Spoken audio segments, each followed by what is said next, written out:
આટલી ગરમી હોવા છતાં પણ જી. આપ જોઈ રહ્યા છો કે ખૂબ મોટી લાઇનમાં જી બાપુ. ઊભા રહીને પણ મતદાન કરીને લોકશાહીના પર્વની ઉજવણી જોમ અને જુસ્સાથી નંદેસરીની અંદર આજે આપ જોઈ રહ્યા છો કે મતદાર ભાઈઓનો જોમ અને જુસ્સો કેવો જબરદસ્ત છે.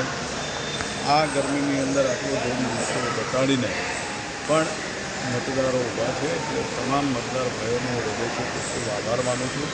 મારું પણ મતદાન અહીંયા જ છે તો મારો પણ બંને મત આપી અને આજે લોકશાહીના પર્વની જે ઉજવણી થઈ રહી છે એની અંદર તમામ લોકો સહભાગી છે. બાપુ